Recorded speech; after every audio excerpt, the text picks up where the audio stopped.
What if the life you're building isn't yours?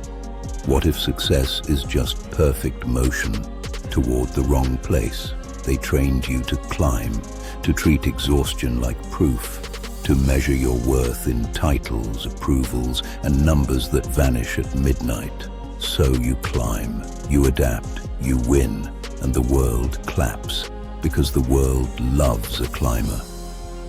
But there's a question no one rewards you for asking: what is this ladder leaning on? Some people don't realize the truth at the bottom, they realize it at the top. And that's when the fear begins, because the next step is not upward, it's away. Tonight, we don't chase the next rung, we turn and face the wall.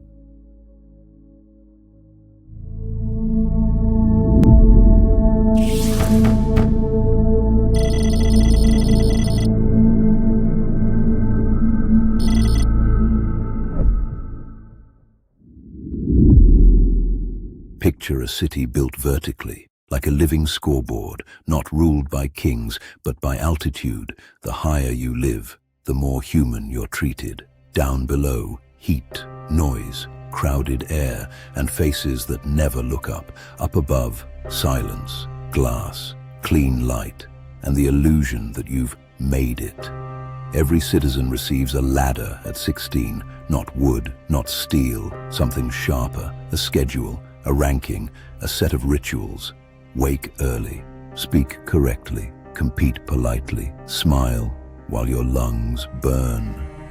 Because in this city, fatigue is a currency. Climbers don't fight with weapons, they fight with optimization. They trade friendships for advantage. They trade curiosity for certainty. They trade their own voice for the voice that gets promoted. And the city rewards them. New floors, better views, softer beds, until one climber reaches the highest platform, the legendary top, where the wall is said to open and reveal meaning. He arrives alone, no ceremony, no door, only a smooth, polished wall, reflecting his face back at him. And in that reflection, he finally sees it. The ladder wasn't built to reach a destination. It was built to keep him climbing. He turns. Below him, thousands still ascend, worshipping the idea of up. He understands the city's secret. The summit is empty on purpose, because an empty summit creates endless climbers. In the city of ascent, the wall never changes. Only the climbers do.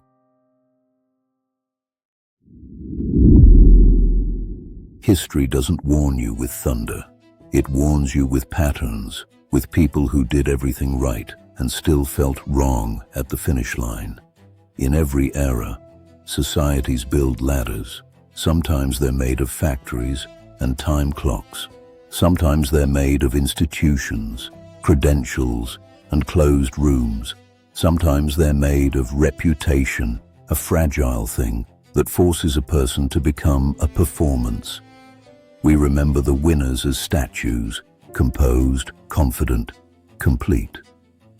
But the private record is different. Letters that sound tired, diaries with gaps, photographs where the smile looks practiced, because the cost of climbing isn't always money. Often, it's identity. A person can rise through a system by becoming excellent at what the system rewards, and slowly lose what the soul rewards. Curiosity becomes inefficient. Family becomes later. Health becomes after this quarter. Purpose becomes once I arrive. And then arrival happens. The office, the title, the applause, the safety, the respect, and suddenly, the silence gets louder than the crowd ever was. The tragedy isn't failure. It's success that confirms the wrong story, because now the question appears quiet, unavoidable. If I stop climbing, who am I without the ladder? History is full of people who tried to answer that too late, not because they were weak, but because the ladder was loud and the wall was invisible. The most dangerous trap is not ambition, It's borrowed ambition, a life built from expectations you didn't author, a mission you accepted because refusing felt like fear. And when you finally see the wall clearly, you realize the ladder did exactly what it was designed to do. Now imagine the future upgrades the ladder, not with better steps, with better prediction. A system watches everything: your sleep, your clicks, your biometrics, your micro-expressions in meetings. It calculates your highest potential and prints a life plan so precise it feels holy. No uncertainty, no wandering, no mistakes. People celebrate it because uncertainty is scary, and the algorithm promises comfort. It chooses the right career track. It recommends the right partner profile. It schedules the right rest days to keep you productive. You don't ask what you want. The system anticipates it before you form the sentence. And the metrics look beautiful: promotion velocity, skill acquisition, influence score, a life that rises like a graph. But one night, someone breaks the pattern, not as rebellion, as an experiment.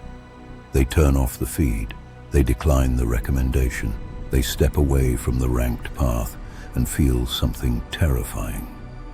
Silence, not empty silence, living silence. Because when the ladder disappears, the wall finally becomes visible. And the wall isn't evil, it's simply someone else's design. A structure built to harvest your attention, your labor, your compliance. A wall that never asked what you value, only what you can produce. That person stands in the dark and realizes an optimized life can still be the wrong life. A perfect climb can still lead nowhere. The future's greatest technology won't be faster ladders. It will be the courage to choose a different wall. Here's the hard truth. You don't fix this by hating ladders. You fix it by seeing clearly. Most people aren't stuck because they lack talent. They're stuck because they have momentum. They are praised for being reliable, rewarded for being agreeable, promoted for being available. So the ladder becomes identity. And when identity fuses with climbing, stopping feels like death, not physical death, social death.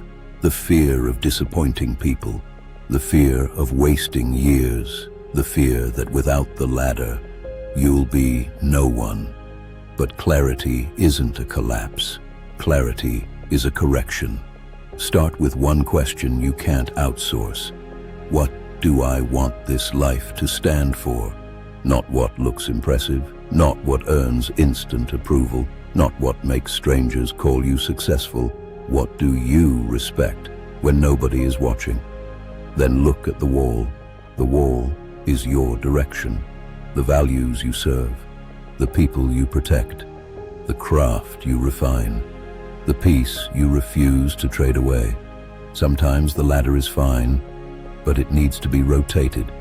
You can keep your skills and change your aim. You can take the discipline and redirect it. You can step down one rung to step toward the right thing. And yes, there is a cost. You may lose speed, you may lose status, you may lose applause. But you gain something rarer than applause: alignment. Alignment is waking up without needing permission to breathe. It's work that doesn't hollow you out. It's ambition that doesn't require self-betrayal. This is the move. Stop asking, how high can I climb? Start asking, is this wall worthy of my one life? Because the bravest step isn't upward. It's choosing the wall before the ladder chooses it for you. Before you climb tomorrow, pause.